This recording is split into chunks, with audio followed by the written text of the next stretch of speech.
Pada kesempatan ini saya hanya ingin mengajak bahwa di dalam melaksanakan ibadah puasa Ramadan ini, marilah kita mengadakan evaluasi. Kenapa demikian? Barangkali secara jujur, walaupun agak berat, saya masih harus berkata, masih banyak di antara kita umat Islam yang di dalam melaksanakan suatu ibadah terjebak dalam rutinitas ritual. Saudara-saudara kaum muslimin rahimakumullah, jenis puasa yang ketiga kita kenal dengan puasa wajib, dan ini kita laksanakan pada bulan suci Ramadan. Tentang teknis pelaksanaan ibadah puasa di bulan Ramadan sudah pernah saya bicarakan pada pertemuan tentang Ramadan dan Idul Fitri. Pada kesempatan ini saya hanya ingin mengajak bahwa di dalam melaksanakan ibadah puasa Ramadan ini, marilah kita mengadakan evaluasi. Kenapa demikian? Barangkali secara jujur, walaupun agak berat, saya masih harus berkata, masih banyak di antara kita umat Islam yang di dalam melaksanakan suatu ibadah terjebak dalam rutinitas ritual. Apa itu rutinitas ritual? Itu bahasa susah.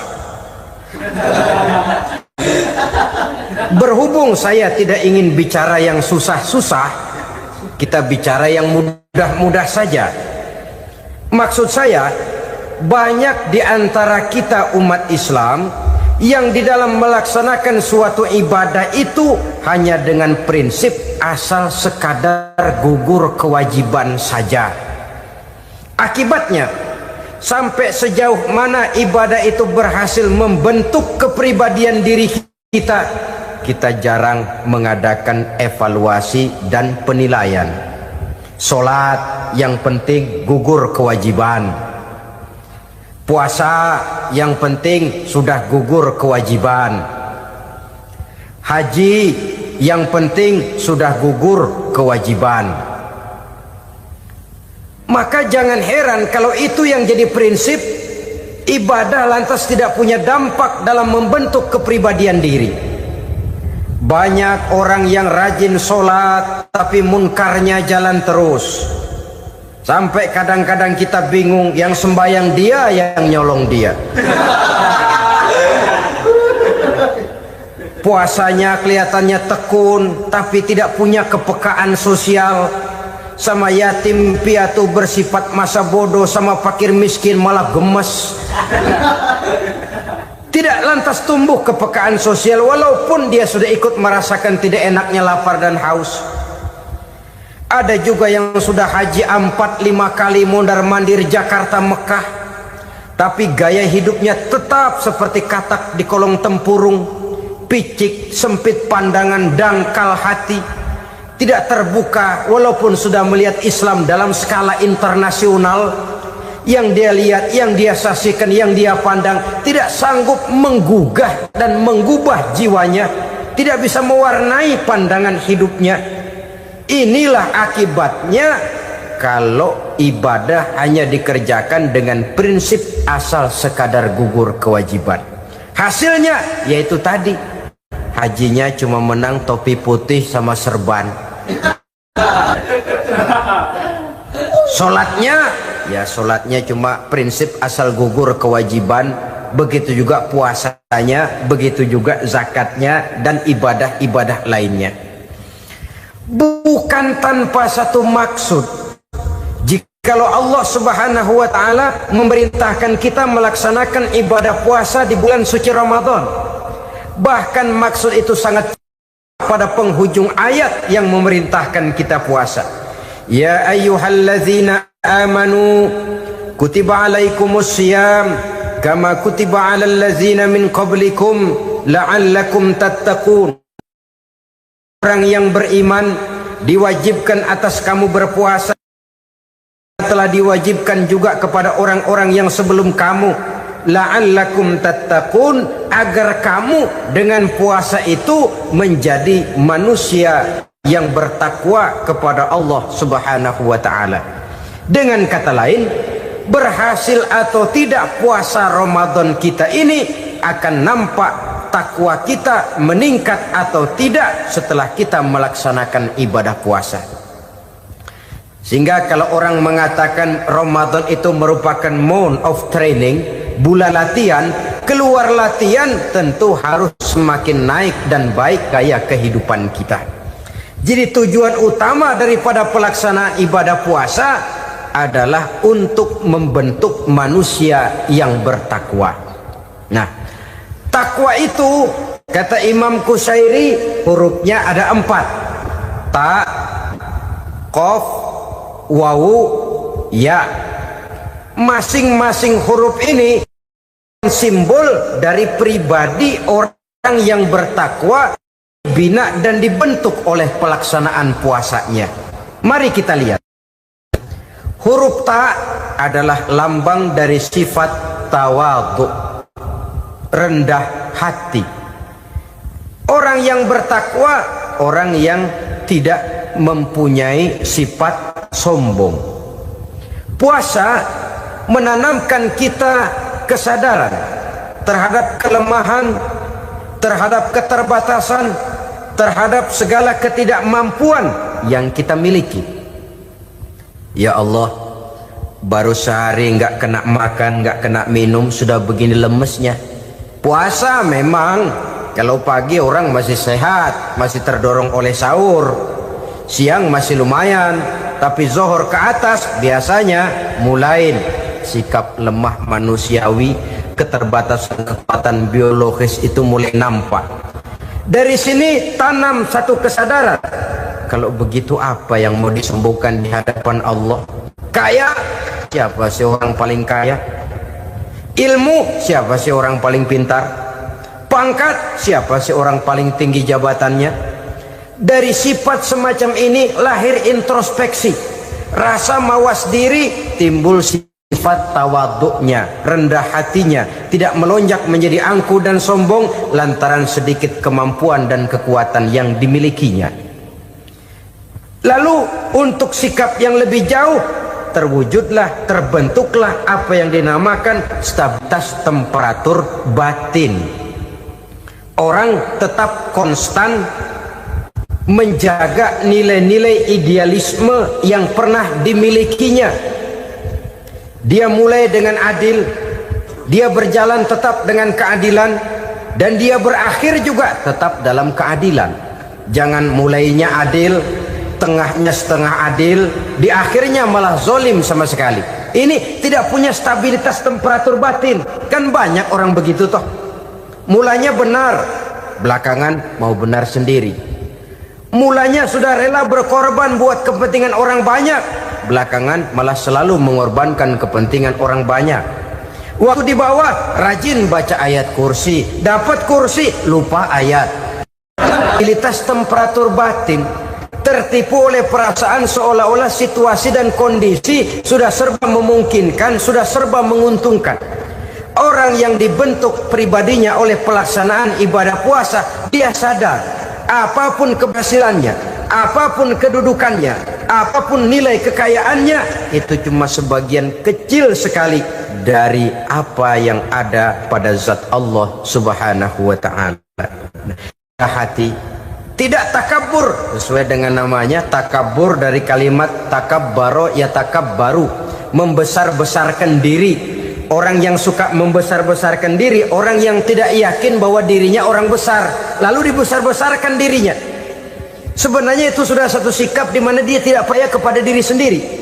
Dirinya sebenarnya bukan apa-apa, cuma ingin dianggap besar, lalu dibesar-besarkan. Takabbur namanya.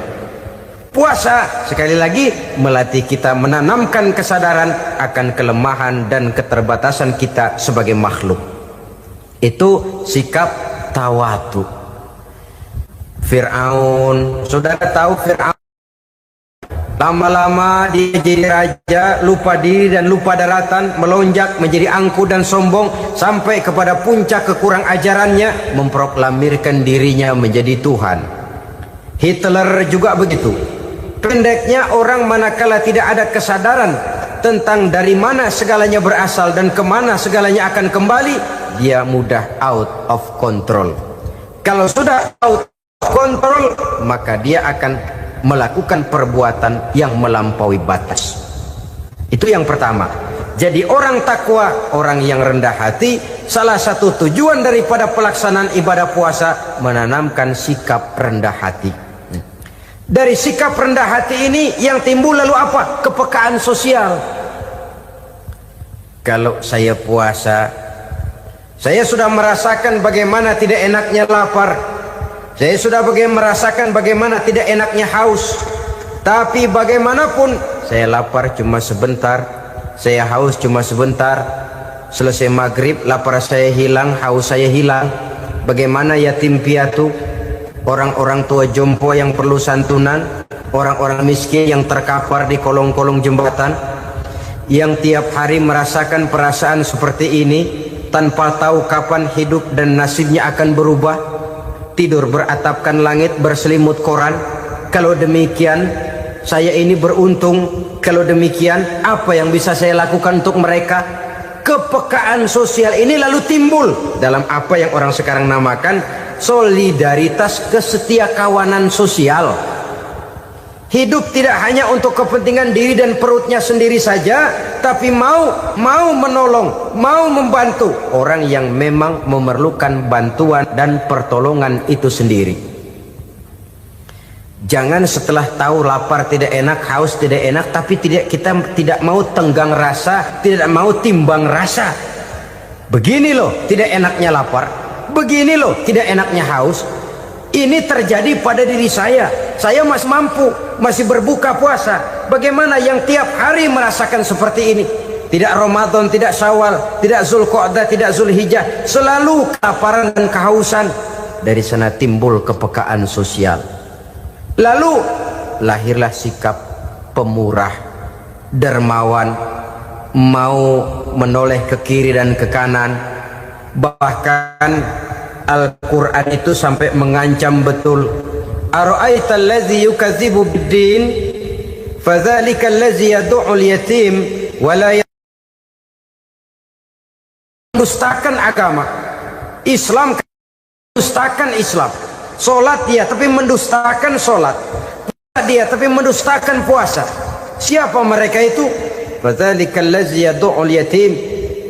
Merekalah orang-orang yang meninggalkan anak-anak yatim.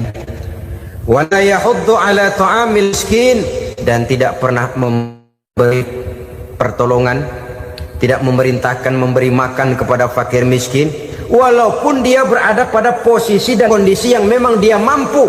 Nah, kalau dia tidak mampu itu lain soal. Dia mampu, dia tahu, dan dia diam saja. Itu termasuk yukadzibu biddin, orang-orang yang mendustakan agama. Berlindung kita kepada Allah, jangan sampai termasuk ke dalam kelompok itu. Yang kedua, saudara, huruf takwa itu qaf. Qaf adalah lambang dari sifat qanaah. Qanaah artinya merasa cukup. Puasa melatih kita untuk bersikap cukup dalam hidup.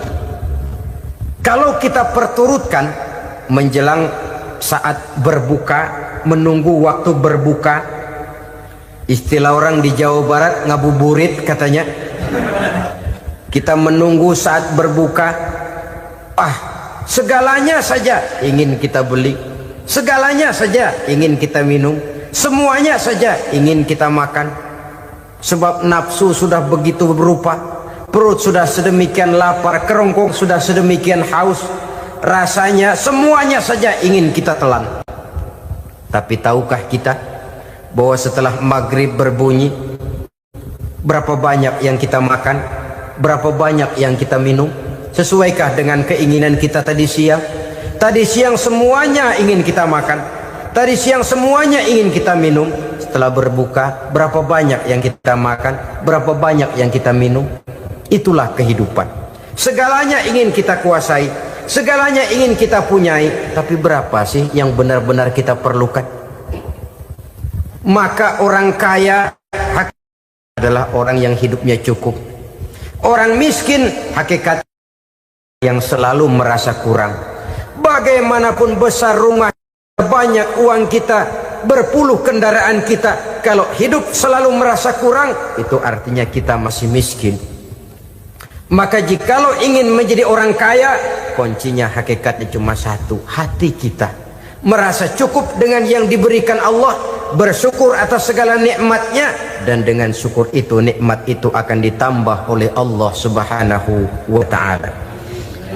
Puasa menimbulkan sifat qanaah, dan qanaah adalah watak daripada orang-orang yang bertakwa kepada Allah Subhanahu wa ta'ala. Persis seperti orang minum air laut, makin diminum makin haus, makin diminum makin kering tenggorokan. Begitulah orang berhadapan dengan materi. Tadinya dia akan senang kalau dia merasa punya tanah ratusan hektar. Sudah ratusan hektar tidak cukup, ngelamun lagi, alangkah nikmatnya kalau bisa beli gunung. Gunung dibeli. Sudah punya gunung, lihat laut. Aduh, kalau laut juga bisa dibeli, beli lagi laut. Sudah punya laut, lihat ke atas, langit ada yang jual apa enggak ya?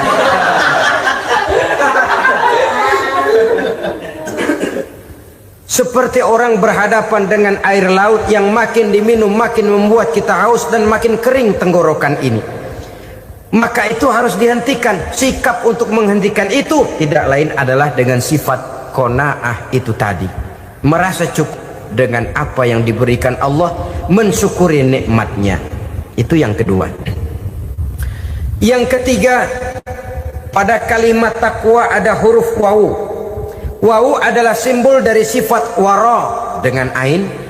Wara, orang yang terpelihara dirinya baik dari yang syubhat, lebih-lebih dari yang haram. Syubhat, saudara tahu, barang yang remeng-remeng. Tapi sungguh pun remeng-remeng, kira-kira prosentasenya 70-30. 70% haram, 30% kemungkinan halalnya. Maka yang syubhat lebih baik dijauhi daripada diambil. Orang yang punya kepribadian wara, dirinya terpelihara, jangankan dari yang haram, dari yang syubhat saja dia sanggup menjaga dan memelihara dirinya. Oleh karena itu saya heran kalau orang di bulan Ramadan dia sanggup menjaga diri di waktu siang dari jenis makanan yang halal, dari jenis minuman yang haram. Ada tahu nganggur di meja siang, enggak dia makan. Ada air teh nganggur di meja siang, enggak dia makan. Padahal itu jenis makanan dan minuman yang halal. Tapi ketika datang maghrib, dia berbuka dengan makanan yang dibeli dari uang yang dihasilkan dengan cara yang haram. Bukankah itu sesuatu yang terbalik? Bukankah dengan demikian sudah tidak lagi menimbulkan sikap yang bisa memelihara dan menjaga kepribadian diri? Orang yang membiasakan diri terpelihara dari yang syubhat apalagi yang haram, maka baik yang dipakainya, yang diminumnya, yang dimakannya terdirilah dari barang-barang yang baik yang dihalalkan oleh agama. Wara. Kemudian yang keempat, pada huruf kalimat takwa ada huruf yakin. Huruf ya simbol dari sifat yakin. Orang yang puasa dibentuk kepribadiannya mempunyai satu keyakinan yang tangguh, dan keyakinan adalah ciri daripada orang yang takwa. Kita lihat yang dipanggil melaksanakan ibadah puasa ini kan iman, karena memang sulit untuk melaksanakan puasa kalau tidak iman yang jadi dasar. Setidaknya seperti sudah pernah saya sampaikan, ibadah puasa ini memang sulit terkena penyakit show. Kalau kita sholat barangkali terangsang karena kelihatan orang lain. Kalau kita pergi haji mungkin jadi sugesti karena orang banyak tahu. Kalau kita bayar kita jadi terangsang karena banyak orang lihat. Tapi kalau sudah puasa, puasa itu kan yang tahu cuma kita dan Allah saja. Ya kita sholat, orang lain lihat, kita jadi rada semangat. Kita pergi haji, orang lain banyak ngantar, kita semangat. Kita bayar zakat, orang lain banyak saksikan, kita bersemangat. Tapi kita puasa, siapa yang mau nyaksiin kita puasa? Siapa yang mau memuji kita puasa? Siapa yang mau menyanjung kita puasa? Itu cuma urusan kita dan Allah. Oleh karenanya, dasar daripada pelaksanaan ibadah yang haus tenggorokan, segalanya jadi nikmatan. Tidak ada kerja yang lebih indah selain kerja yang didasarkan kepada satu keyakinan bahwa yang kita kerjakan itu adalah sesuatu yang benar. Dalam hal ini sesuatu yang diperintahkan oleh Allah Subhanahu wa taala kepada kita. Saudara-saudara kaum muslimin rahimakumullah. Demikianlah titik evaluasi kita. Jangan berpuasa hanya dengan prinsip asal sekadar menggugurkan kewajiban saja, yang akan berakibat Ramadan tahun ini berakhir begitu, Ramadan terjebak menjalani rutinitas ritualnya saja. Bahkan kadang-kadang yang nyata betul, Nabi menganjurkan tingkatkan ibadah pada 10 hari yang akhir di bulan Ramadan, tanggal 20 sampai akhir Ramadan. Yang kita praktekkan malah kegiatan ibadah kita justru menurun pada 20 Ramadan yang akhir. Coba lihat 20 Ramadan ke atas, itu pasukan tarawih paling kelas 60-70 tahun ke atas. Kemana yang lain? Sudah berpikir menghadapi lebaran, berpikir pulang mudik, berpikir macam-macam. Akibatnya konsentrasi ibadah lalu buyar. Dianjurkan Rasul, tingkatkan ibadah pada 10 hari yang terakhir. Kita malah makin ke akhir makin lancip.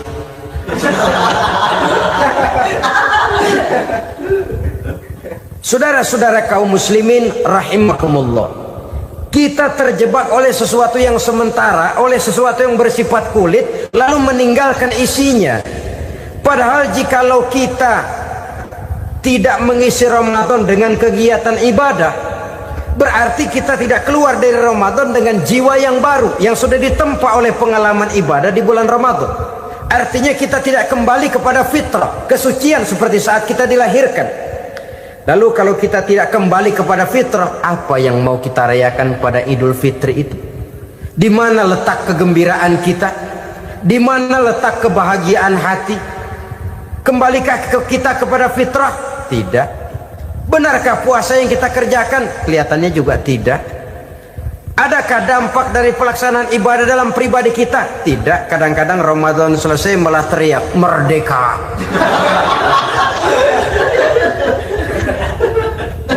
Kalau tadinya Ramadan dia merasa terhalang, mau keluar siang, mau makan siang, bulan puasa, mau minum siang, bulan puasa, mau gandengan, bulan puasa. Ramadan selesai, kibarin bendera, teriak merdeka, lalu kembali merajalela. Saudara-saudara, dampaknya tidak akan kelihatan. Padahal puasa yang baik, la'allakum tattaqun, membentuk manusia yang bertakwa kepada Allah Azza wa Jalla. Nah, sekarang apa kemudahan dan keistimewaan yang akan diberikan Allah kepada mereka yang sampai kepada tingkat takwa ini? Al-Quran menjelaskan, pertama, may yattaqillaha yaj'al lahu makhraja. Barang siapa yang bertakwa kepada Allah Subhanahu wa taala, maka dia akan diberikan makhraja. Makhraja itu jalan keluar dari segala macam kesulitan. Jalan keluarnya ada saja.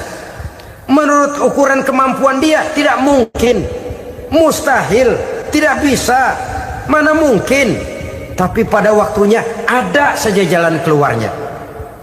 Termasuk jenis yang yaj'allahu makhraja. Orang yang bertakwa kepada Allah selalu diberikan jalan keluar dari segala kesulitan yang dihadapinya.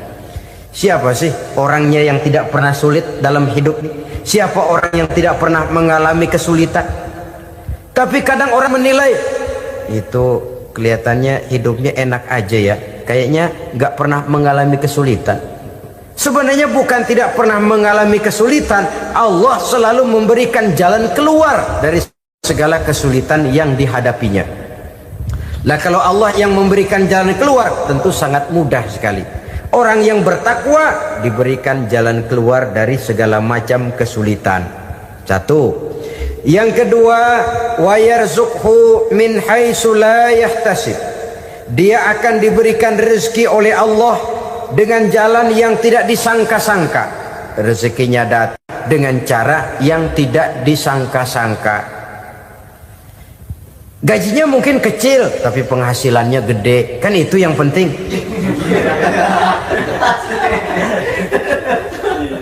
Gaji dan penghasilan kan lain tuh. Boleh jadi gaji kecil, asal penghasilan gede, kan nikmat hidup itu. Nah, penghasilan ini ada yang bisa kita perkirakan. Bisa kita perkirakan. Misalnya gaji itu tadi. Kalau saya kerja, gaji saya begini. Ada rezeki yang masuk min haitsu la yahtasib. Tidak kita sangka-sangka, tidak kita duga-duga, tahu-tahu ada saja rezeki. Datang orang bawa persoalan yang mendatangkan hasil. Sebab rezeki, jodoh, maut memang seperti bayangan. Kita uber-uber dia lari, kita diem dia diem. Kan gemesin itu. Bayang-bayang itu begitu.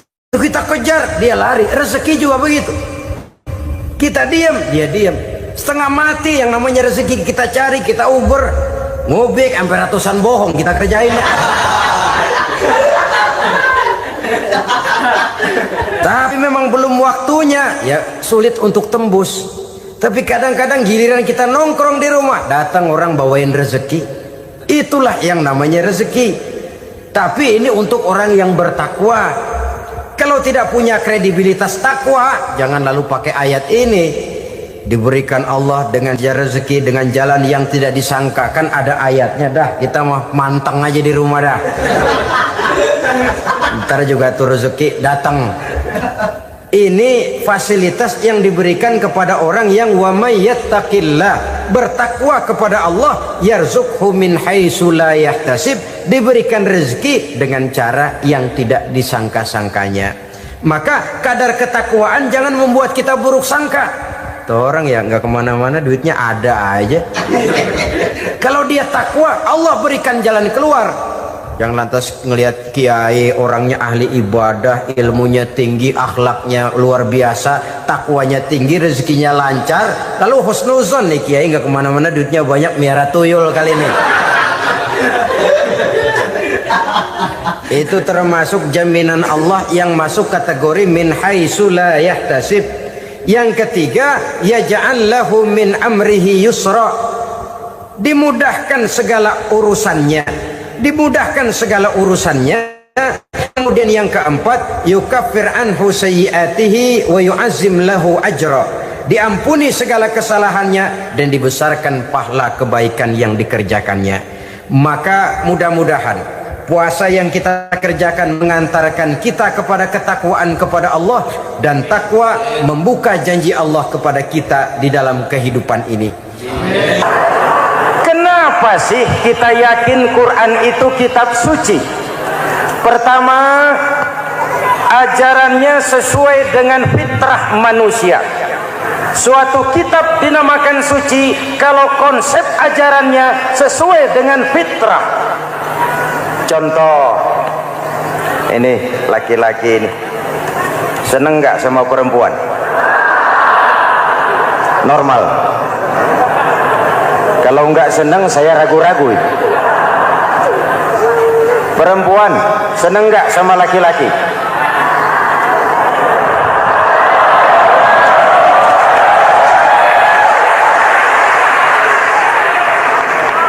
Ini fitrah.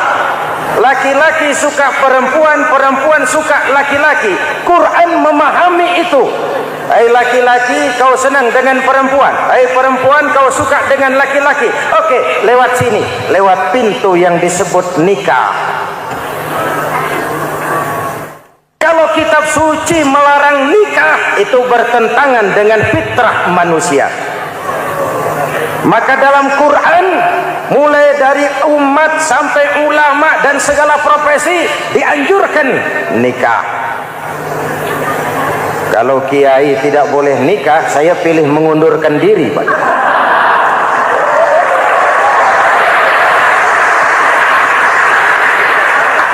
Itu bertentangan dengan fitrah. Lagian mubazir dikasih perabotan nggak dipakai.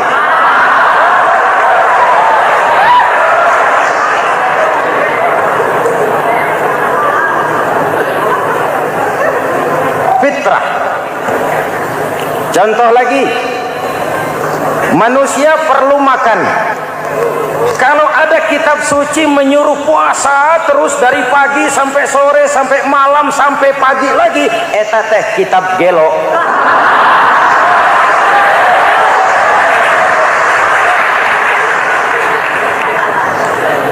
Quran sesuai dengan fitrah, puasa mulai dari imsak sampai datang waktu maghrib. Puasa ngebleng dari pagi sampai sore sampai malam merusak kesehatan. Malam berpuasa boleh bergaul dengan istri. Kenapa? Fitrah. Kalau siang tidak boleh, malam tidak boleh, sebulan penuh panas kepala.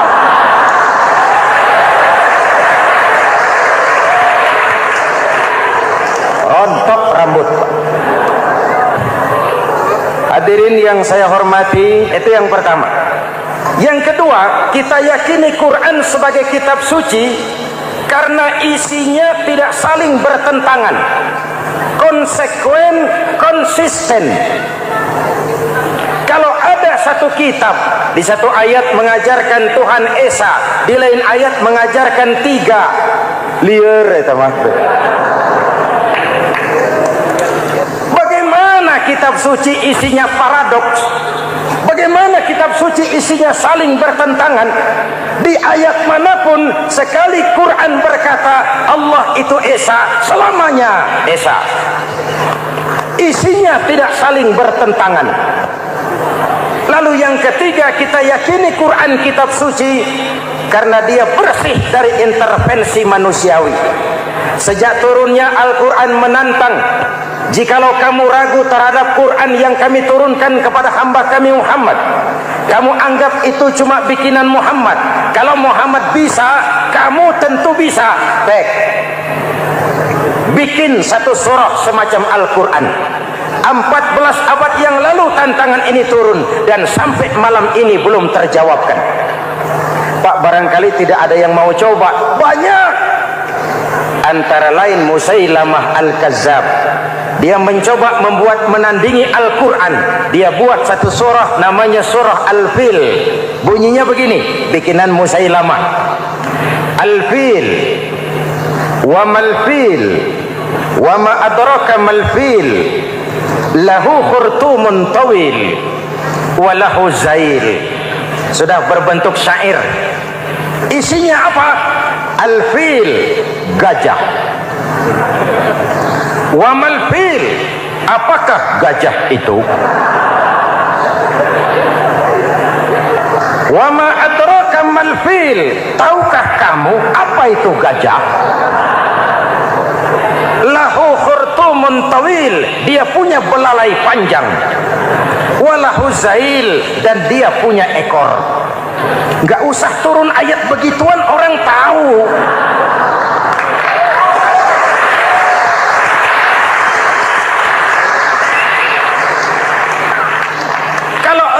Mendekati, maka isi jauh panggang dari api. Kitab suci bersih dari campur tangan manusiawi. Maka Al-Quran, ke bahasa apapun dia diterjemahkan, naskah aslinya tetap ikut. Dia boleh diterjemahkan ke bahasa Sunda, bahasa Jawa, bahasa Padang, bahasa Inggris, bahasa Jerman, bahasa Belanda, naskah aslinya tetap ada. Kenapa? Bahasa ke bahasa perbedaannya sering frontal. Kalau dari gelas menjadi gelas, eta mah caket. Dari lamp menjadi lampu, itu masih serumpun. Tapi cokot Sunda dengan cokot Jawa, itu jauh bedanya. Atos Sunda dengan atos Jawa, itu jauh. Ulama Sunda sama ulama Jawa nggak pernah akur kalimat atos ini.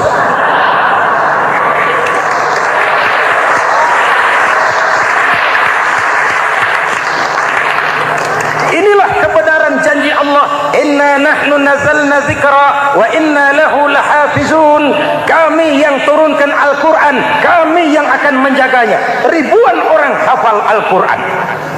Lalu apa pesan-pesan misi utama Al-Quran? Pertama, menegakkan tauhid. Ini yang lebih dahulu, membentuk kualitas sumber daya manusia dengan menanamkan nilai-nilai keimanan, membebaskan dari ketergantungan kepada benda. Ya ayyuhan nasu ubudu rabbakumul ladzi khalaqakum. Hai manusia, Tuhanmu yang perlu kau sembah hanyalah Tuhan yang telah menciptakan kamu. Jangan menyembah Tuhan yang tidak pernah menciptakan kamu. Mengapa kau menyembah harta padahal dirimu lebih berharga dari harta? Kenapa kau menyembah pangkat dan jabatan padahal dirimu lebih berharga dari pangkat dan jabatan?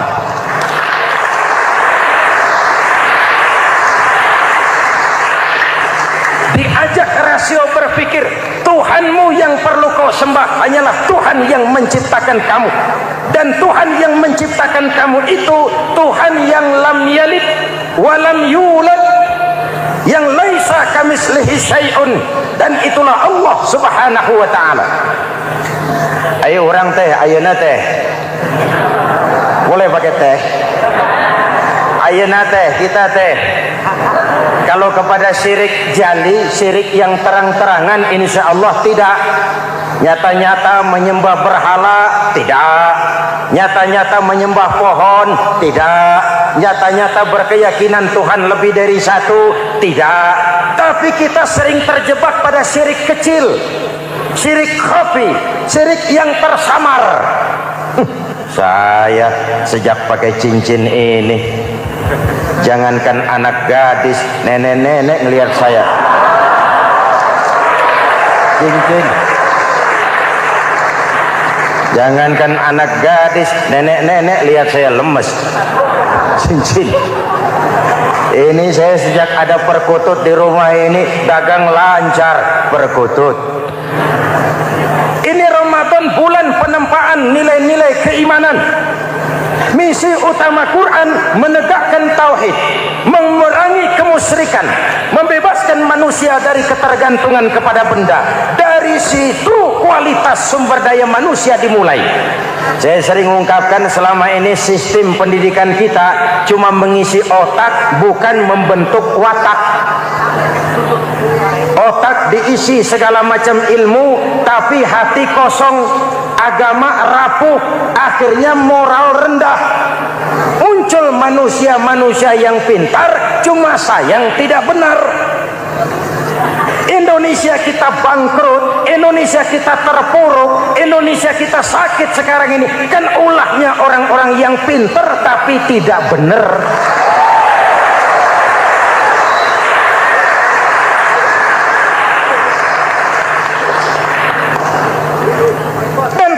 Bicara kayak begini, ini bukan pidato politik, ini nurani politik naon kadut.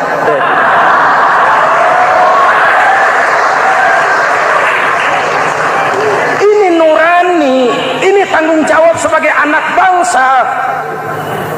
Ibu bapak, saudara-saudara hadirin yang saya hormati, Rasul kalau masuk sepertiga yang akhir, sing-singkan lengan baju, hamparkan sajadah, lebih banyak di masjid daripada di rumah. Itu Rasul. Maka sepertiga yang akhir masjid makin ramai. Lihat Masjidil Haram. Lain dengan kita. Sepertiga yang akhir masjid mulai mengalami kemajuan. Safnya makin maju.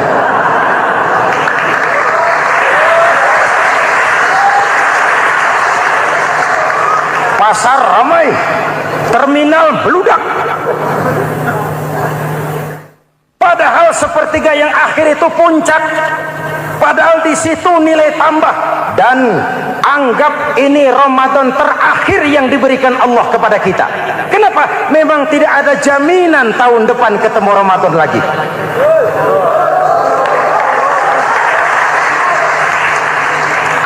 Ini Ramadan terakhir yang diberikan Allah kepada kita. Tidak ada jaminan tahun depan Ramadan akan ketemu lagi. Tidak ada jaminan.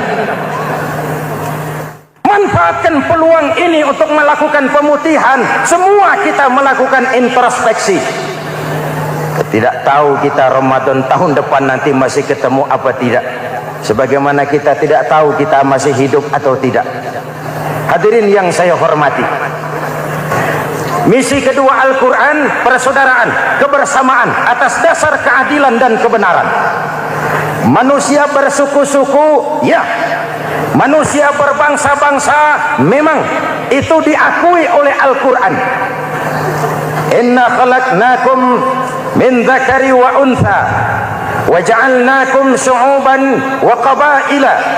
Kami ciptakan kamu dari laki-laki dan perempuan. Kami jadikan kamu bersuku-suku dan berbangsa-bangsa. Apa tujuannya? Agar kamu saling mengenal satu dengan yang lain. Persaudaraan, kebersamaan atas dasar keadilan dan kebenaran.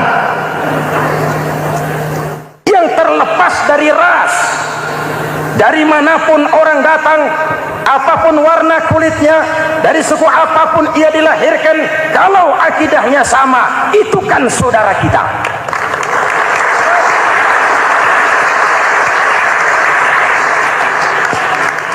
Seperti di masjid, kita tidak peduli dari mana kita datang. Yang datang dari kidul, madep ngulon mang. Yang datang dari sebelah lor, madep ngulon mang. Yang datang dari sebelah wetan, madep kulon mang. Yang datang dari kulon, madep ngulon. Bukan soal dari mana kau datang, tapi satu arah menghadapmu. Kau mau Betawi, mau Sunda, mau Jawa, mau Padang, mau Aceh, mau Batak, mau Ambon, kita satu nusa, satu bangsa, satu bahasa. Marilah kita jadi lem perekat buat lingkungan kita di saat keutuhan kita sebagai bangsa sedang dalam ujian berat. Semangat kebersamaan atas dasar keadilan. Tidak ada mayoritas menekan minoritas. Umat Islam itu kalau besar, dia mampu melindungi yang kecil. Kalau kecil, dia bisa menjaga diri. Tiap solat Jumat khatib berpesan pada akhir khutbah kedua, innallaha ya'muru bil adli wal ihsan. Innallaha ya'muru bil adli wal ihsan. Allah memerintahkan kamu menegakkan keadilan dengan argumen, bukan dengan sentimen. Mengajak, bukan mengejek. Merangkul, tidak untuk tujuan memukul. Kalau sebagai bangsa kita utuh, kompak dan bersatu, saya yakin kita akan bisa mengatasi kesulitan-kesulitan sekarang ini.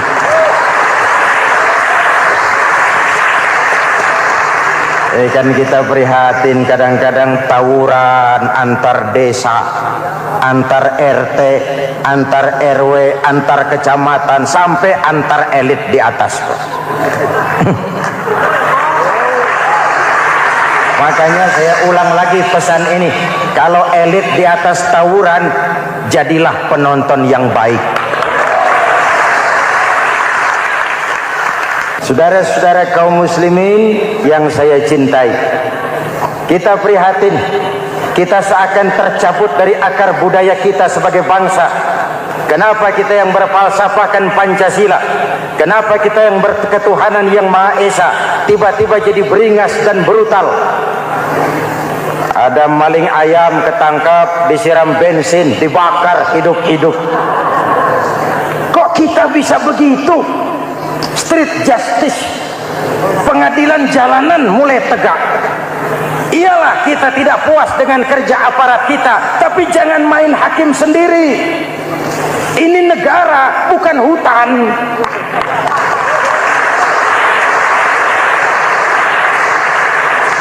Jangan mencegah kemunkaran dengan menegakkan kemunkaran baru. Oleh hal-hal yang sepele yang mestinya kita bisa mencari jalan keluar dengan baik. Ayo luruskan saf, rapatkan barisan, satukan langkah, tautkan hati. Kita satu umat yang satu, diikat oleh Al-Quran. Hanya dengan kebersamaan kita akan mampu menata hari esok yang lebih baik atas dasar keadilan dan kebenaran. Dulu Muhammad Toha teriak takbir ngadepi Belanda. Bung Tomo teriak takbir ngadepi Belanda. ayeuna takbir ngadepi batur sadulur salembur nanaonan.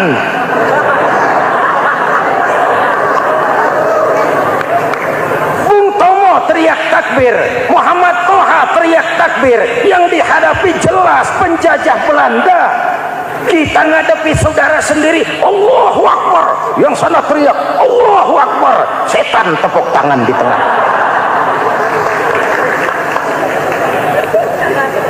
Yuk kita rukun, yuk kita kompak, yuk kita bersatu, yuk kita pulang, yuk.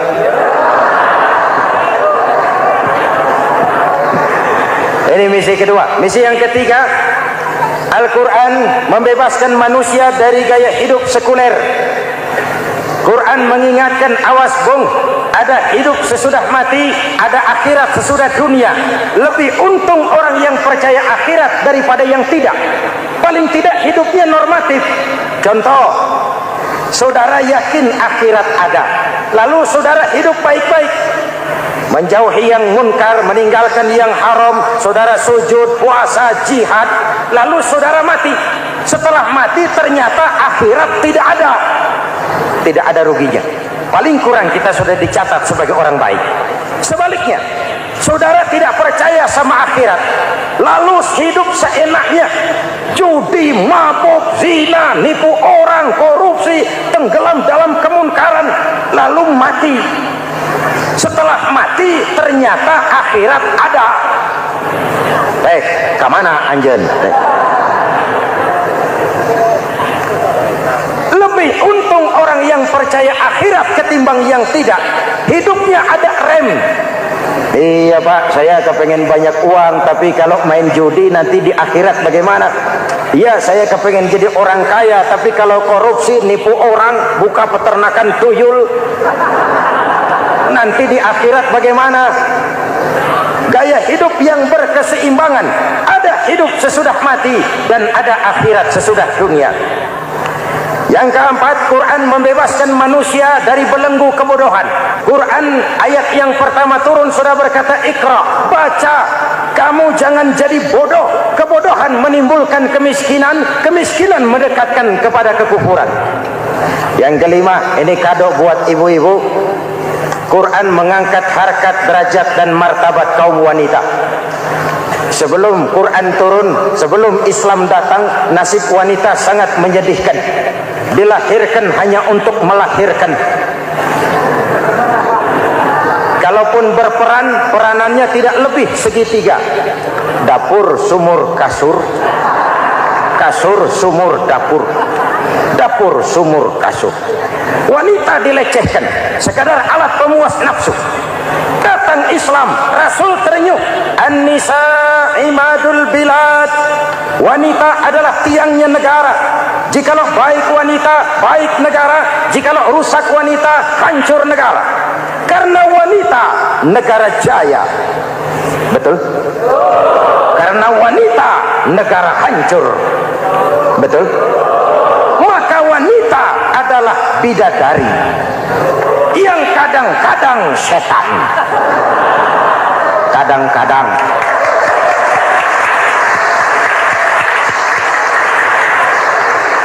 Ini yang hadir di sini bidadari semua. Ibu bapak, saudara-saudara hadirin yang saya hormati. Lalu bagaimana sikap kita terhadap Al-Quran? Quran sendiri menjelaskan, "Tsumma awrasnal kitaba allazina istafaina min ibadina." Kemudian kami wariskan kitab Al-Quran yang kami pilih buat hamba-hamba kami yang terpilih. Luar biasa. Umatnya umat pilihan, Rasulnya Rasul pilihan, kitabnya pun kitab pilihan. Kami wariskan Al-Quran kepada hamba-hamba kami yang kami pilih. Bagaimana sikap mereka setelah menerima Al-Quran? Terbagi tiga. Pertama, faminhum zalimun linafsihi. Di antara mereka ada yang setelah menerima Al-Quran lalu zalim kepada dirinya sendiri. Diterimanya Al-Quran dengan lidahnya, tapi ditolak dengan perbuatannya. mulutnya menjunjung Al-Quran, perbuatannya menginjak Al-Quran. Quran bilang ke barat, dia pergi ke timur. Quran bilang ke selatan, dia berangkat ke utara. Quran bilang haram, dia terjang. Quran bilang halal, dia tidak mau. Orang seperti itu tidak zalim kepada Allah, tapi zalim kepada dirinya sendiri. Mudah-mudahan kita yang termasuk golongan ini. Amin. Yang kedua, wa minhum muqtasid. Di antara mereka ada yang menerima Quran 50-50. Separuh-separuh. Yang enak dilaksanakan, yang berat ditinggal. Padahal pada sisi lain Quran mengajarkan masuklah ke dalam Islam secara total, kafah, jangan separuh-separuh. Ini watak munafik. Kalau dilihat Islam menguntungkan, rame-rame teriak Islam. Ketika diminta berjihad, diminta berkorban, diminta zakat, rame-rame mengundurkan diri. Saya bangkrut pak, saya miskin pak, saya pailit pak. Mental itu dalam awal-awal Baqarah dijelaskan. Kullama adha'a lahum masyaw fih wa idza adlama 'alaihim qamu. Kalau terang mereka berangkat, kalau gelap mereka mandek. Itu ciri orang munafik beragama. Kalau Islam menguntungkan, rame-rame teriak Islam. Ketika diminta berjihad, berkorban, berjuang, rame-rame mengundurkan diri. Muqtasid. Golongan yang ketiga, ini yang ideal. Wa minhum sabiqum bil khairati biiznillah. Di antara mereka ada yang setelah menerima Al-Quran lalu berlomba-lomba mengamalkannya, berlomba-lomba melaksanakannya. Jangan sampai yang baca Quran dengan suara merdu dapat piala, yang mengamalkan Quran dengan konsekuen dapat penjara.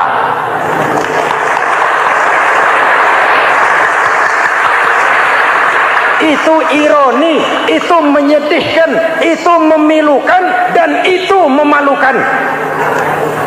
Pilihan terserah kita. Satu hadis Rasulullah mengajarkan begini: man ja'alal Qur'ana amamahu qadahu ilal jannah, wa man ja'alal Qur'ana khalfahu saqahu ilan nar. Siapa yang meletakkan Quran di depannya, dijadikannya Quran sebagai imam, Quran akan membimbing dia ke surga, surga dunia, lebih-lebih surga akhirat. Sebaliknya, siapa yang meletakkan Quran di belakang, dibelakanginya ajaran Quran, Quran akan mendorong dia ke neraka, neraka dunia, lebih-lebih neraka akhirat. Quran imam apa makmum? Kita makmum apa imam? Makmum ikut imam apa imam ikut makmum? Makmum ikut imam. Jikalau Quran adalah imam, jikalau kita adalah makmum. Ke barat kata Quran, ke barat kita berangkat. Ke timur kata Quran, ke timur kita menuju. Halal kata Quran, itu yang kita ambil.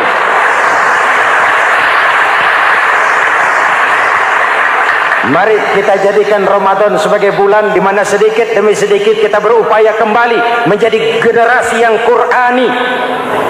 Rasulullah pernah ditanya, kalau Tuhan wafat ya Rasul, kemana kami minta nasihat? Aku tinggalkan kamu dua nasihat. Satu yang diam saja, satu yang bisa bicara. Yang bisa bicara apa ya Rasul? Al-Quran. Minta nasihat Quran. Yang diam saja apa ya Rasul? Maut. Dalam hidup ada dua nasihat. Nasihat yang bisa bicara, Al-Quran. Nasihat yang diam saja, maut. Mau dagang, minta nasihat Quran. Mau bertetangga, minta nasihat Quran. Itu nasihat. Nasihat yang kedua, diam saja, tahu-tahu datang maut. Makanya anggap ini Ramadan terakhir yang diberikan Allah kepada kita, karena tahun depan tidak ada jaminan kita bertemu Ramadan. Manfaatkan 10 yang akhir untuk meningkatkan nilai ibadah kita kepada Allah Subhanahu wa taala. Pada pertemuan kali ini secara khusus kita akan membicarakan tentang puasa ini. Kita akan mulai dari yang pertama, puasa sunnah. Sebagaimana yang kita maklum, sunnah adalah satu perbuatan yang apabila kita kerjakan berpahala, Tapi apabila kita tinggalkan, tidak merupakan dosa. Hanya saja ia merupakan barometer dan ukuran daripada orang-orang yang cinta kepada sunnah itu sendiri. Ada banyak jenis puasa-puasa sunnah ini. Yang pertama, puasa sunnah di bulan Muharram. Rasulullah sallallahu alaihi wasallam bersabda, "Afdhalus siyami ba'da Ramadan syahrullahil Muharram, wa afdhalus salati ba'dal fardhah salatul lail." Diriwayatkan oleh Muslim dari Abi Hurairah. Puasa yang paling utama sesudah puasa Ramadan tidak lain adalah puasa di bulan Muharram, dan solat yang paling afdol sesudah solat yang wajib adalah solat pada sepertiga malam yang akhir. Puasa di bulan Muharram merupakan puasa sunnah dan mempunyai nilai yang sangat besar dalam pandangan Allah Subhanahu wa ta'ala.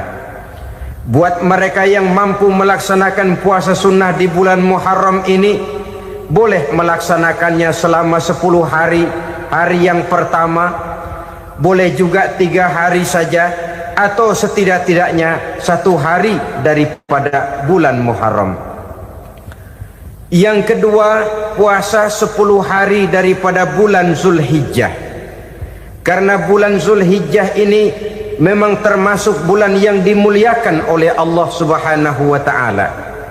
Pertama, di sana ada hari Tarwiyah, ada hari Arafah, ada hari Kurban, ada Talbiyah, ada pelaksanaan haji dengan segala manasiknya.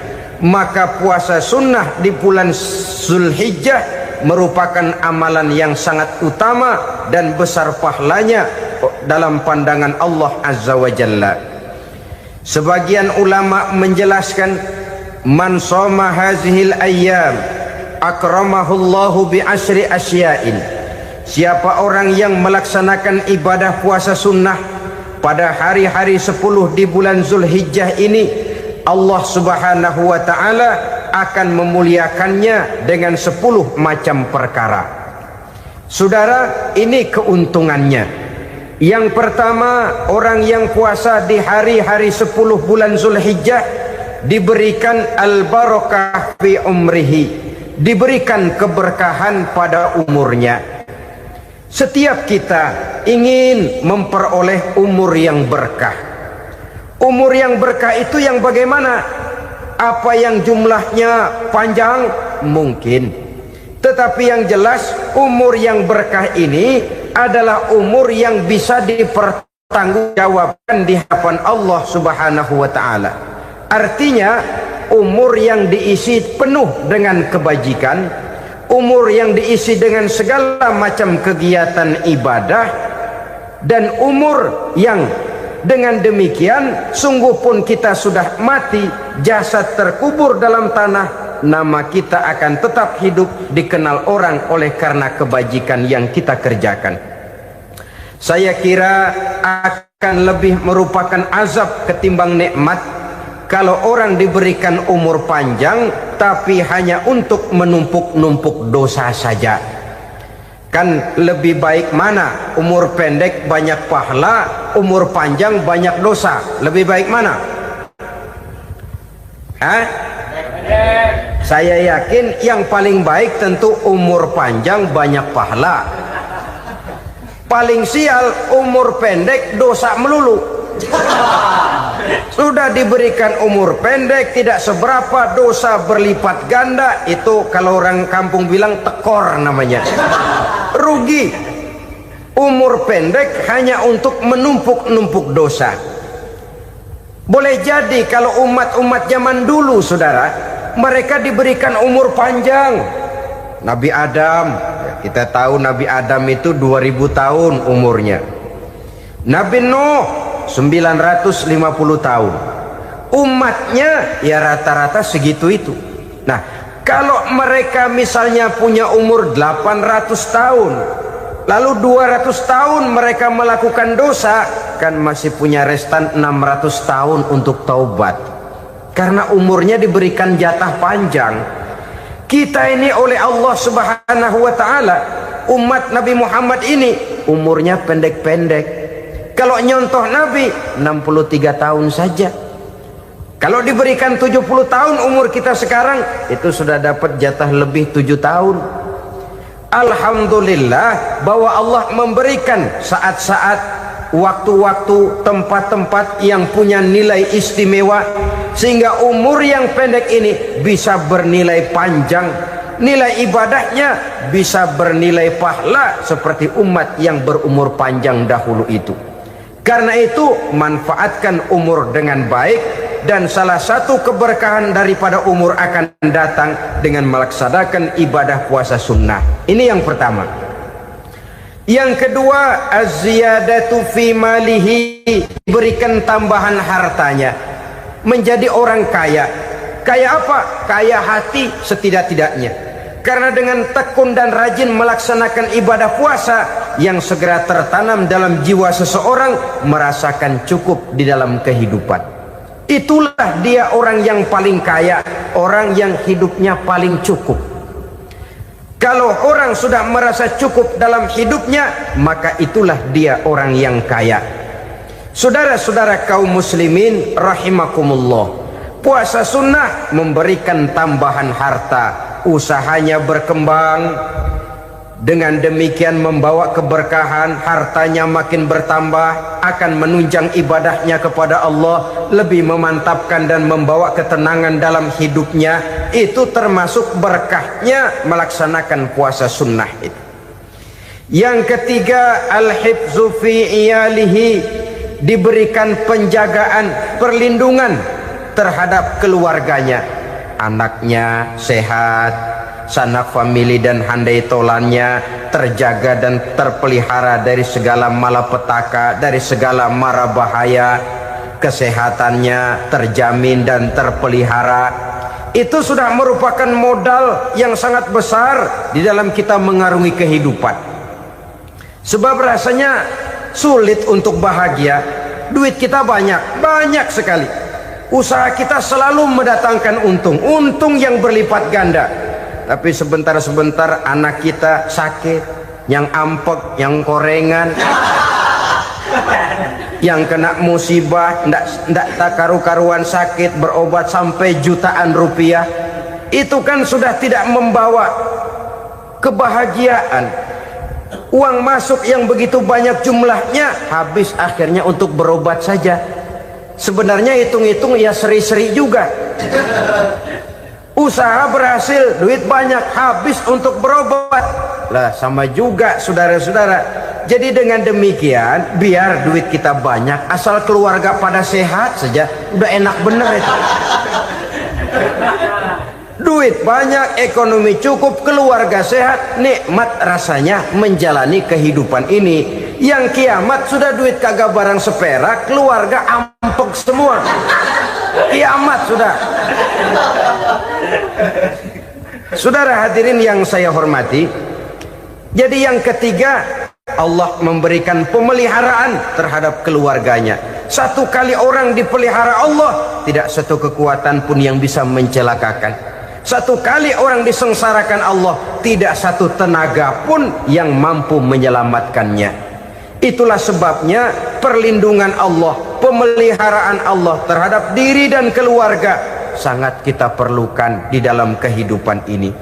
Dengan melaksanakan ibadah puasa, kita mendekatkan diri kepada Allah. Dengan dekat kepada Allah, maka Allah pun dekat kepada kita. Sehingga dalam hadis qudsi dikatakan, ta'arraf ilallahi firraha ya'rifka fi syiddah. Ingatlah kepada Allah di waktu kamu senang, agar Allah ingat kepada kamu di waktu kamu susah. Yang kita laksanakan kadang-kadang sebaliknya. Waktu susah kita ingat Allah, waktu senang kita lupa Allah. Akhirnya nanti pada waktu kita melarat, kebelangsak, susah dan sebagainya, pertolongan tidak akan datang kepada kita.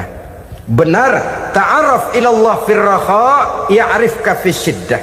Ingatlah kepada Allah di waktu kamu susah, ingatlah kepada Allah di waktu kamu senang, agar Allah ingat kepadamu di waktu kamu mendapat kesusahan. Umumnya watak manusia memang kalau sudah dapat susah, ingat kepada Allah. Waktu duduk, waktu berbaring, sambil tidur, dalam segala keadaan Allah disebutnya, Allah dimintakan pertolongannya. Tapi dikala dia berada pada posisi di atas angin, merasa senang, bahagia, Allah terlupakan. Saudara-saudara kaum muslimin, itu yang ketiga. Yang keempat, at-takfiru li sayyiatihi. Orang yang melaksanakan puasa sunnah itu diampuni segala dosa dan kesalahan yang telah dilakukannya. Dan yang kelima, at-tad'ifu li hasanatihi, diberikan balasan yang berlipat ganda dari segala kebaikan yang dikerjakannya. 1 berbalas 7, 7 bisa berbalas 10, 10 masih berbalas 100, masih ditambah dengan wallahu yudha'ifu liman yasha. Allah melipat gandakan pahala orang-orang yang dikehendakinya. Maka carilah satu kebaikan yang apabila kita kerjakan, dosa akan dihapus dan nilai pahalanya menjadi berlipat ganda. 1 kali kita bekerja, 2-3 bisa kita raih dan kita jangkau. Yang keenam, orang yang melaksanakan puasa sunnah di bulan Zulhijjah, at-tashil li sakarati mautihi, diberikan kemudahan pada saat menghadapi sakaratul maut. Maut a mysterious problem. Dia adalah pintu yang setiap orang pasti akan memasukinya. Bahwa mati adalah mati, itu semua kita tahu. Tapi hakikat orang pada saat menghadapi mati itu kan berbeda-beda. Ada yang matinya itu gampang sekali, persis orang tidur saja, tidak nampak gelisah, tidak bikin susah yang hidup, tidak gelimpangan di tempat tidur, persis seperti orang mau tidur saja. Ada yang sulit sekali menghadapi sakaratul maut, gelimpangan di tempat tidur, bikin bingung orang yang nunggu, kadang-kadang seperti kerbau digorok lehernya. Saudara-saudara, sulit menghadapi sakaratul maut. Oleh karena itu Rasulullah sallallahu alaihi wasallam sering beliau itu kalau berdoa membaca Allahumma hawin alayya fi sakaratil maut. Ya Allah, mudahkan saya di dalam menghadapi sakaratul maut. Rasulullah saja, saudara, orang yang ibadahnya paling banyak, orang yang hatinya paling bersih, orang yang akhlaknya paling luhur, masih berdoa semacam ini, mohon dimudahkan oleh Allah agar mudah menghadapi sakaratul maut. Apalagi kita, terus terang kita ini paling-paling kelas muhtalid, bangsa sama pahala mau sama dosa doyan. Lebih perlu lagi menghadapi sakaratul maut, sehingga apabila malaikat maut datang menjemput nyawa kita, dimudahkan, jangan dibikin sulit, supaya mudah. Jadilah orang baik-baik. Biasanya kalau banyak yang mati, malaikat maut juga kali main-mainin dulu tuh orang, utak-atik, ditakut-takutin dan segala macam. Saudara hadirin yang saya hormati, maka menghadapi sakaratul maut ini merupakan kunci. Apakah seseorang bisa husnul khatimah atau bisa su'ul khatimah? Salah satu jalan untuk memudahkan diri menghadapi sakaratul maut, melaksanakan puasa sunnah di bulan Zulhijjah ini. Yang ketujuh, ad-diya'u li zulumati qabrihi, diberikan terang di alam kuburnya. Kubur, saudara tahu, saudara tentu sering lihat orang dimasukkan ke liang lahat, ditutup dengan papan, dinding ari kata kita di kampung, lalu diuruk lagi dengan tanah. Dalamnya liang lahat, gelapnya liang lahat, gelapnya diuruk dengan tanah, gelapnya di dalam kubur, 3 gelap yang menjadi satu. Bapak moyangnya gelap,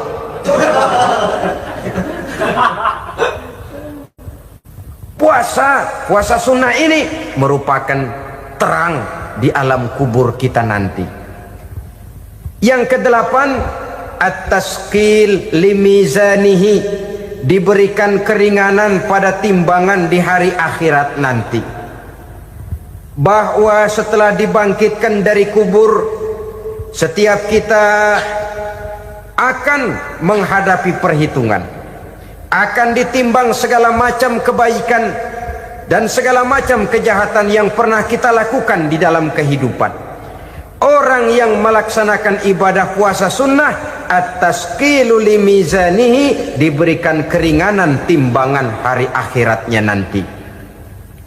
Yang kesembilan, an-najah minal bala, diberikan keselamatan dari segala macam bencana. Dan yang ke-10, as-su'ud ala darajatihi, diberikan ketinggian, naik derajatnya. Derajat di dunia, lebih-lebih lagi derajat di akhirat nanti.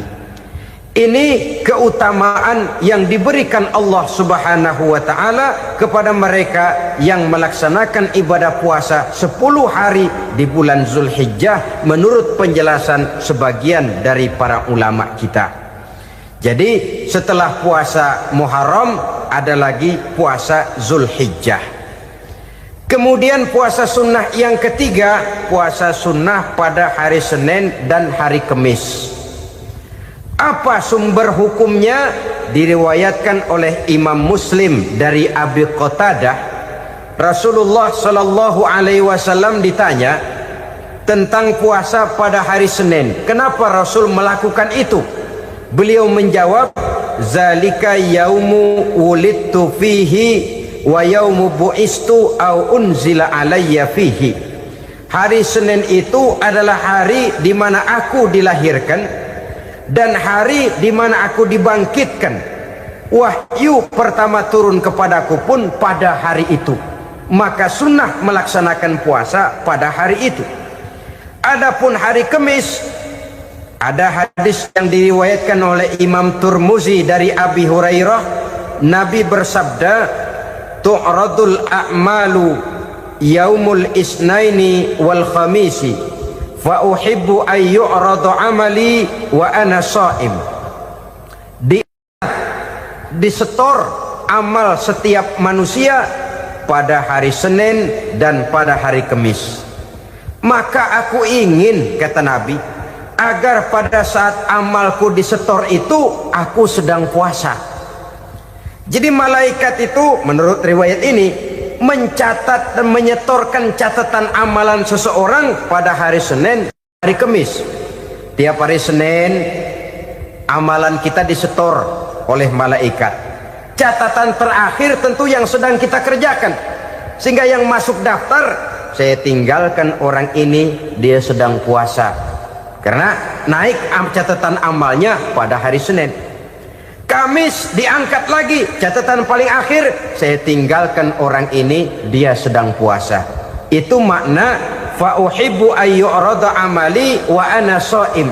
Aku senang kalau pada saat amalku disetor, catatan paling akhir aku lagi puasa. Satu keistimewaan. Alangkah celaka tiap amalan disetor kita sedang berbuat jahat.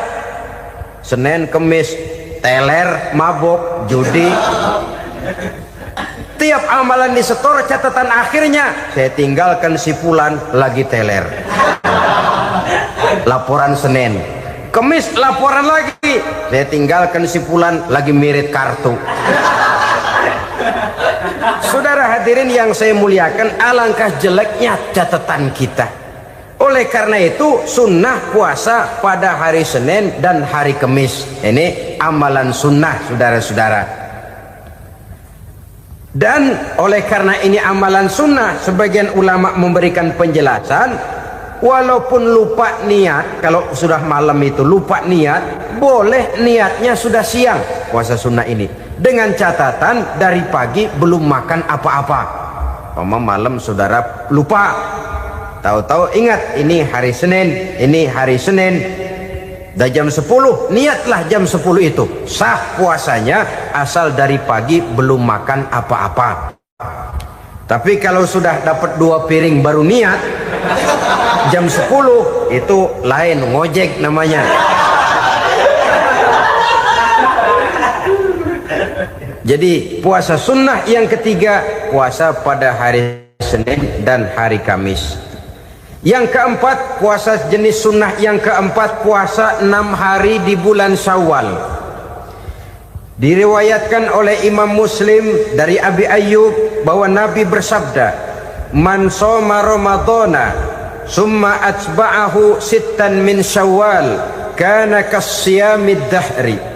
Barang siapa yang berpuasa di bulan Ramadan kemudian diikutinya dengan 6 hari di bulan Syawal, maka dia seolah-olah seperti orang yang berpuasa 1 abad lamanya. Allahu Akbar. Demikian besar keuntungannya. 6 hari di bulan Syawal sama dengan orang yang berpuasa 1 abad lamanya. Ini fadailul a'mal, saudara-saudara. Jangan diartikan karena menang sudah puasa 6 hari bulan Syawal, Ramadan tahun depannya lantas nggak puasa. Kenapa? Ukurannya sudah 1 abad. Bukan itu pengertiannya. Ini mendorong orang memberikan ganjaran pahala yang sedemikian besar. 6 hari setelah Ramadan, artinya di bulan Syawal. Tidak pada hari pertama Syawal karena haram hukumnya berpuasa pada hari fitri itu. 6 hari di bulan Syawal. Tinggal lihat yang mampunya saja. Boleh berurutan, boleh tidak berselang-seling, boleh, asal saja jumlahnya 6 hari selama masih bulan Syawal itu. Hari ini 3 hari lagi, 4 hari lagi, diselang-seling atau berurutan, itu juga lebih baik. Puasa sunnah 6 hari daripada bulan Syawal. Kemudian yang kelima, puasa sunnah 3 hari pada setiap bulan. 3 hari pada setiap bulan. Diriwayatkan oleh Imam Bukhari dan Muslim dari Abi Hurairah. Abi Hurairah bercerita, "Ausani khalili sallallahu alaihi wasallam bisalasin." Kekasih saya Rasulullah berwasiat kepada saya, memesankan benar-benar kepada saya untuk melaksanakan 3 amalan yang terpuji. Pertama, siyamu salasati ayyamin min kulli syahrin. Puasa 3 hari dalam setiap bulan. Ini wasiat yang pertama. 3 hari pada setiap bulan. Tidak peduli bulan apa saja. Dalam artian ya bulan menurut perhitungan Islam ya. Muharram, Safar, Rabiul Awal, Rabiul Tsani, Jumadal Ula, Jumadil Akhir, Rajab, Sya'ban, Ramadan, Syawal, Zulqa'dah, Zulhijjah dan selanjutnya. 3 hari pada setiap bulan. Tanggalnya tanggal berapa saja, lebih utama pada yang disebut Yaumul Bid, yaitu hari-hari di mana bulan menunjukkan purnama. Tanggal 13, tanggal 14 dan tanggal 15 pada setiap bulannya itu disunahkan melaksanakan puasa. Itu wasiat pertama, puasa 3 hari pada setiap bulan. Wasiat yang kedua, waraqatai duha, melaksanakan sholat duha sekurang-kurangnya 2 rakaat. Itu wasiat yang dipesankan benar kepada saya, kata Abi Hurairah. Pertama, puasa 3 hari pada setiap bulan. Yang kedua, usahakan jangan meninggalkan 2 rakaat minimal daripada sembahyang duha. Kita tahu sembahyang duha itu sembahyang sunnah di waktu pagi seketika matahari naik sepenggalahan. Sekurang-kurangnya 2 rakaat, sebanyak-banyaknya 8 rakaat. Di antara fadilah atau keutamaan daripada sholat duha ini yaitu menyangkut masalah rezeki dan usaha. Kemudian wasiat yang ketiga, wa an utira qabla an anama. Beliau sangat berwasiat kepada saya untuk sholat witir sebelum tidur. Artinya sholat malam sebagai amalan sunnah di dalam kehidupan kita. Jadi saudara-saudara, dalam hidup ini kita akan selalu berbentur dengan keperluan. Kalau pada satu saat kita sudah sampai kepada tahap berpikir ini keperluan saya, tentu hal-hal semacam ini akan kita kerjakan. Kita belum tergerak melaksanakan ini semua oleh karena barangkali kita merasa belum memerlukannya. Karena itu marilah kita berusaha di samping melaksanakan puasa yang wajib, juga melaksanakan puasa yang sunnah di dalam kehidupan kita. Ini jenis puasa-puasa yang sunnah. Kemudian yang kedua, ada macam puasa yang disebut puasa nazar. Hukum pelaksanaannya wajib apabila nazarnya sudah terwujud. Puasa nazar, puasa yang dikaitkan dengan suatu persoalan. Umpamanya, kalau saya lulus ujian, saya akan puasa 1 minggu lamanya. Begitu ujiannya ternyata lulus, dia wajib bayar nazarnya. Puasa 7 hari, tidak lagi sunnah tapi wajib karena dia nazarkan. Asal saja tidak sah nazar kepada yang makruh, apalagi kepada yang haram. Umpamanya nazar, kalau tembus 6 nomor mau puasa 3 hari. Itu nazar semacam itu bukan saja tidak sah tapi haram hukumnya.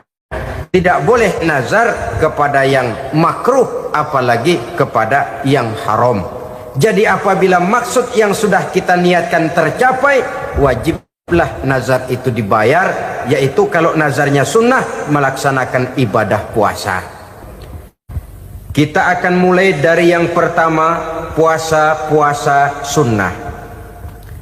Sebagaimana yang kita maklum, sunnah adalah satu perbuatan yang apabila kita kerjakan berpahala, tapi apabila kita tinggalkan tidak merupakan dosa. Hanya saja ia merupakan barometer dan ukuran daripada orang-orang yang cinta kepada sunnah itu sendiri. Ada banyak jenis puasa-puasa sunnah ini. Yang pertama, puasa sunnah di bulan Muharram. Rasulullah sallallahu alaihi wasallam bersabda,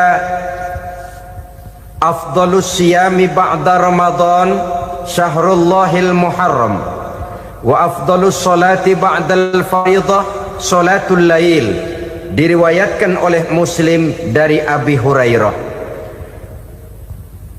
Puasa yang paling utama sesudah puasa Ramadan tidak lain adalah puasa di bulan Muharram, dan solat yang paling afdal sesudah solat yang wajib adalah solat pada sepertiga malam yang akhir.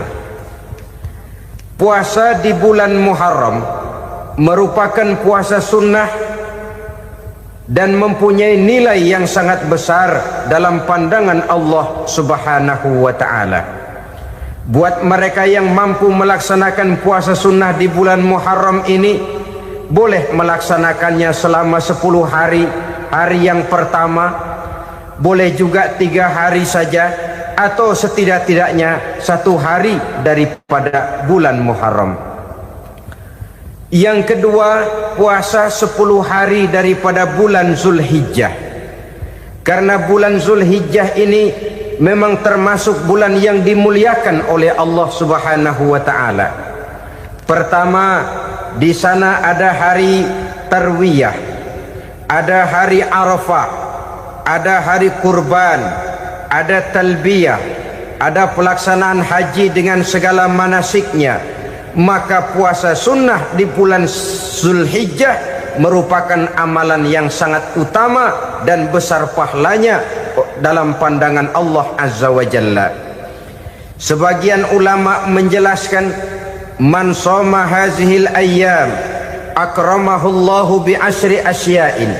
Siapa orang yang melaksanakan ibadah puasa sunnah pada hari-hari 10 di bulan Zulhijjah ini, Allah Subhanahu wa ta'ala akan memuliakannya dengan 10 macam perkara. Saudara, ini keuntungannya. Yang pertama, orang yang puasa di hari-hari 10 bulan Zulhijjah diberikan al-barakah fi umrihi, diberikan keberkahan pada umurnya. Setiap kita ingin memperoleh umur yang berkah. Umur yang berkah itu yang bagaimana? Apa yang jumlahnya panjang? Mungkin. Tetapi yang jelas umur yang berkah ini adalah umur yang bisa dipertanggungjawabkan di hadapan Allah Subhanahu wa taala. Artinya umur yang diisi penuh dengan kebajikan, umur yang diisi dengan segala macam kegiatan ibadah, dan umur yang dengan demikian sungguh pun kita sudah mati, jasad terkubur dalam tanah, nama kita akan tetap hidup, dikenal orang oleh karena kebajikan yang kita kerjakan. Saya kira akan lebih merupakan azab ketimbang nikmat kalau orang diberikan umur panjang tapi hanya untuk menumpuk-numpuk dosa saja. Kan lebih baik mana? Umur pendek banyak pahala, umur panjang banyak dosa. Lebih baik mana?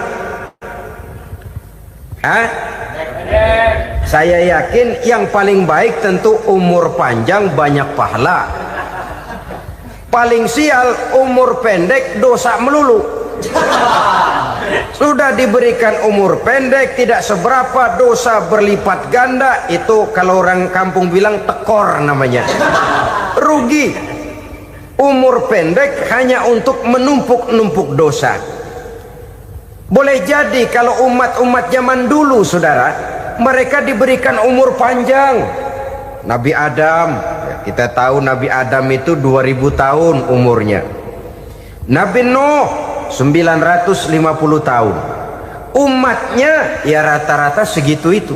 Nah, kalau mereka misalnya punya umur 800 tahun, lalu 200 tahun mereka melakukan dosa, kan masih punya restan 600 tahun untuk taubat. Karena umurnya diberikan jatah panjang. Kita ini oleh Allah Subhanahu wa taala, umat Nabi Muhammad ini umurnya pendek-pendek. Kalau nyontoh Nabi 63 tahun saja. Kalau diberikan 70 tahun umur kita sekarang, itu sudah dapat jatah lebih 7 tahun. Alhamdulillah bahwa Allah memberikan saat-saat, waktu-waktu, tempat-tempat yang punya nilai istimewa, sehingga umur yang pendek ini bisa bernilai panjang, nilai ibadahnya bisa bernilai pahala seperti umat yang berumur panjang dahulu itu. Karena itu manfaatkan umur dengan baik, dan salah satu keberkahan daripada umur akan datang dengan melaksanakan ibadah puasa sunnah. Ini yang pertama. Yang kedua, az-ziyadatu fi malihi, berikan tambahan hartanya, menjadi orang kaya. Kaya apa? Kaya hati setidak-tidaknya. Karena dengan tekun dan rajin melaksanakan ibadah puasa yang segera tertanam dalam jiwa seseorang, merasakan cukup di dalam kehidupan. Itulah dia orang yang paling kaya, orang yang hidupnya paling cukup. Kalau orang sudah merasa cukup dalam hidupnya, maka itulah dia orang yang kaya. Saudara-saudara kaum muslimin rahimakumullah, puasa sunnah memberikan tambahan harta, usahanya berkembang, dengan demikian membawa keberkahan, hartanya makin bertambah, akan menunjang ibadahnya kepada Allah, lebih memantapkan dan membawa ketenangan dalam hidupnya. Itu termasuk berkahnya melaksanakan puasa sunnah itu. Yang ketiga, al-hifzu fi iyalihi, diberikan penjagaan, perlindungan terhadap keluarganya, anaknya sehat, sanak famili dan handai tolannya terjaga dan terpelihara dari segala malapetaka, dari segala mara bahaya, kesehatannya terjamin dan terpelihara. Itu sudah merupakan modal yang sangat besar di dalam kita mengarungi kehidupan. Sebab rasanya sulit untuk bahagia, duit kita banyak sekali, usaha kita selalu mendatangkan untung yang berlipat ganda. Tapi sebentar-sebentar anak kita sakit, yang ampek, yang korengan, yang kena musibah, ndak tak karu-karuan sakit, berobat sampai jutaan rupiah, itu kan sudah tidak membawa kebahagiaan. Uang masuk yang begitu banyak jumlahnya, habis akhirnya untuk berobat saja. Sebenarnya hitung-hitung ya seri-seri juga. Usaha berhasil, duit banyak, habis untuk berobat. Lah sama juga saudara-saudara. Jadi dengan demikian, biar duit kita banyak, asal keluarga pada sehat saja, udah enak bener itu. Duit banyak, ekonomi cukup, keluarga sehat, nikmat rasanya menjalani kehidupan ini. Yang kiamat sudah duit kagak barang seperak, keluarga ampek semua. Kiamat sudah. Saudara hadirin yang saya hormati, jadi yang ketiga, Allah memberikan pemeliharaan terhadap keluarganya. Satu kali orang dipelihara Allah, tidak satu kekuatan pun yang bisa mencelakakan. Satu kali orang disengsarakan Allah, tidak satu tenaga pun yang mampu menyelamatkannya. Itulah sebabnya perlindungan Allah, pemeliharaan Allah terhadap diri dan keluarga sangat kita perlukan di dalam kehidupan ini. Dengan melaksanakan ibadah puasa, kita mendekatkan diri kepada Allah. Dengan dekat kepada Allah, maka Allah pun dekat kepada kita. Sehingga dalam hadis qudsi dikatakan, ta'arraf ilallahi firraha ya'rifka fi syiddah. Ingatlah kepada Allah di waktu kamu senang, agar Allah ingat kepada kamu di waktu kamu susah. Yang kita laksanakan kadang-kadang sebaliknya. Waktu susah kita ingat Allah, waktu senang kita lupa Allah. Akhirnya nanti pada waktu kita melarat, kebelangsak, susah dan sebagainya, pertolongan tidak akan datang kepada kita. Benar, ta'arraf ilallah firraha ya'rifka fi syiddah. Ingatlah kepada Allah di waktu kamu susah, ingatlah kepada Allah di waktu kamu senang, agar Allah ingat kepadamu di waktu kamu mendapat kesusahan. Umumnya watak manusia memang kalau sudah dapat susah, ingat kepada Allah. Waktu duduk, waktu berbaring, sambil tidur, dalam segala keadaan Allah disebutnya, Allah dimintakan pertolongannya. Tapi dikala dia berada pada posisi di atas angin, merasa senang, bahagia, Allah terlupakan. Saudara-saudara kaum muslimin, itu yang ketiga. Yang keempat, at-takfiru li sayyiatihi. Orang yang melaksanakan puasa sunnah itu diampuni segala dosa dan kesalahan yang telah dilakukannya. Dan yang kelima, at-tad'ifu li hasanatihi, diberikan balasan yang berlipat ganda dari segala kebaikan yang dikerjakannya. 1 berbalas 7, 7 bisa berbalas 10, 10 masih berbalas 100, masih ditambah dengan wallahu yudha'ifu liman yasha. Allah melipat gandakan pahala orang-orang yang dikehendakinya. Maka carilah satu kebaikan yang apabila kita kerjakan, dosa akan dihapus dan nilai pahalanya menjadi berlipat ganda. Satu kali kita bekerja, 2-3 pulau bisa kita raih dan kita jangkau. Yang keenam, orang yang melaksanakan puasa sunnah di bulan Zulhijjah, at-tashil li sakarati mautihi, diberikan kemudahan pada saat menghadapi sakaratul maut. Maut a mysterious problem. Dia adalah pintu yang setiap orang pasti akan memasukinya. Bahwa mati adalah mati, itu semua kita tahu. Tapi hakikat orang pada saat menghadapi mati itu kan berbeda-beda.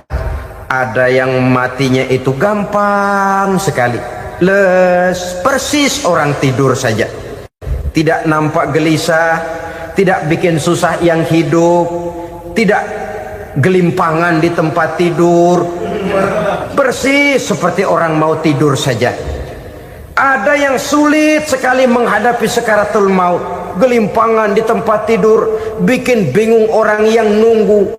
Kadang-kadang seperti kerbau digorok lehernya.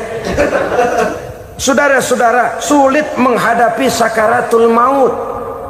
Oleh karena itu Rasulullah sallallahu alaihi wasallam sering beliau itu kalau berdoa membaca Allahumma hawwin alayya fi sakaratil maut.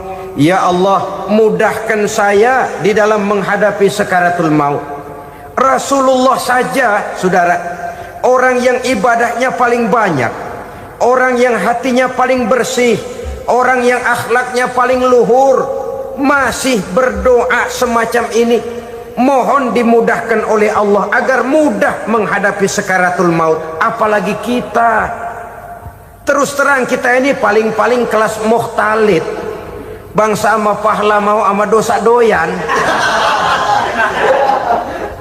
Lebih perlu lagi menghadapi sakaratul maut, sehingga apabila malaikat maut datang menjemput nyawa kita, dimudahkan, jangan dibikin sulit, supaya mudah. Jadilah orang baik-baik. Biasanya kalau banyak yang mati, malaikat maut juga kali main-mainin dulu tuh orang, kutak-katik, ditakut-takutin dan segala macam. Saudara hadirin yang saya hormati, maka menghadapi sakaratul maut ini merupakan kunci. Apakah seseorang bisa husnul khatimah atau bisa su'ul khatimah? Salah satu jalan untuk memudahkan diri menghadapi sakaratul maut, melaksanakan puasa sunnah di bulan Zulhijjah ini. Yang ketujuh, ad-diya'u li zulumati qabrihi, diberikan terang di alam kuburnya. Kubur, saudara tahu, saudara tentu sering lihat orang dimasukkan ke liang lahat, ditutup dengan papan, dinding ari kata kita di kampung, lalu diuruk lagi dengan tanah. Dalamnya liang lahat, gelapnya liang lahat, gelapnya diuruk dengan tanah, gelapnya di dalam kubur, tiga gelap yang menjadi satu. Bapak moyangnya gelap.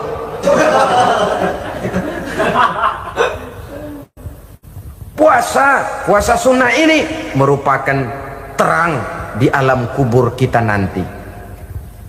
Yang kedelapan, at-tasqil limizanihi, diberikan keringanan pada timbangan di hari akhirat nanti. Bahwa setelah dibangkitkan dari kubur, setiap kita akan menghadapi perhitungan, akan ditimbang segala macam kebaikan dan segala macam kejahatan yang pernah kita lakukan di dalam kehidupan.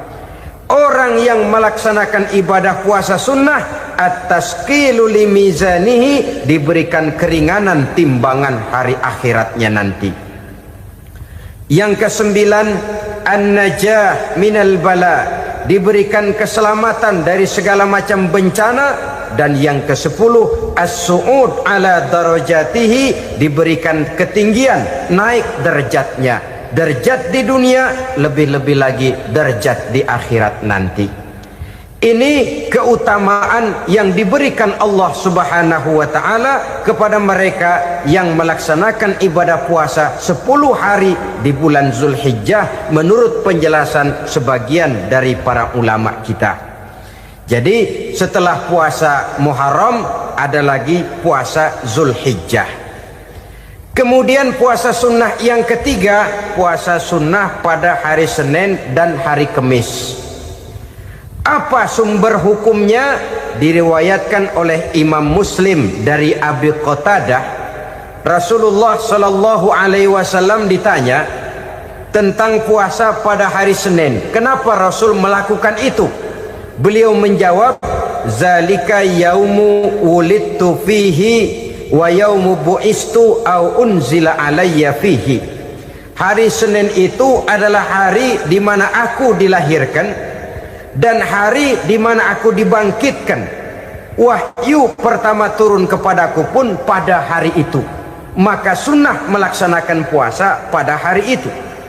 Adapun hari Kamis, ada hadis yang diriwayatkan oleh Imam Turmuzi dari Abi Hurairah, Nabi bersabda, tu'radul a'malu yaumul isnaini wal khamisi fa uhibbu an yu'rada amali wa ana sha'im. Disetor amal setiap manusia pada hari Senin dan pada hari Kamis. Maka aku ingin, kata Nabi, agar pada saat amalku disetor itu aku sedang puasa. Jadi malaikat itu menurut riwayat ini mencatat dan menyetorkan catatan amalan seseorang pada hari Senin, hari Kamis. Tiap hari Senin amalan kita disetor oleh malaikat.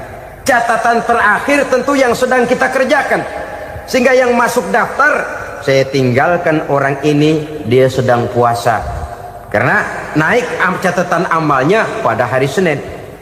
Kamis diangkat lagi, catatan paling akhir, saya tinggalkan orang ini, dia sedang puasa. Itu makna fa uhibbu ayyurada amali wa ana shaim. Aku senang kalau pada saat amalku disetor, catatan paling akhir aku lagi puasa. Satu keistimewaan. Alangkah celaka tiap amalan disetor kita sedang berbuat jahat. Senin, Kamis, teler, mabok, judi. Tiap amalan disetor, catatan akhirnya saya tinggalkan si fulan lagi teler. Laporan Senin.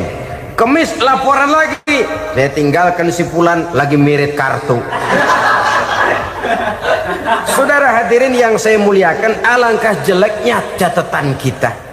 Oleh karena itu sunnah puasa pada hari Senin dan hari Kamis. Ini amalan sunnah, saudara-saudara. Dan oleh karena ini amalan sunnah, sebagian ulama memberikan penjelasan, walaupun lupa niat, kalau sudah malam itu lupa niat, boleh niatnya sudah siang puasa sunnah ini, dengan catatan dari pagi belum makan apa-apa.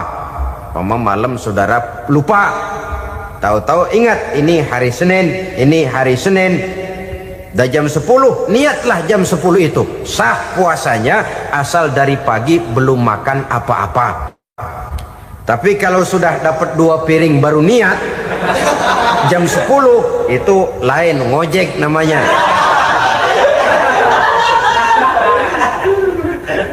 Jadi puasa sunnah yang ketiga, puasa pada hari Senin dan hari Kamis.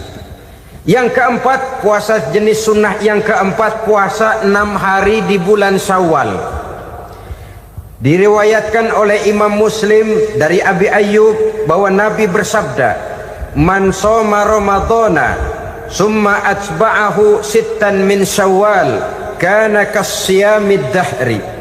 Barang siapa yang berpuasa di bulan Ramadan kemudian diikutinya dengan 6 hari di bulan Syawal, maka dia seolah-olah seperti orang yang berpuasa 1 abad lamanya.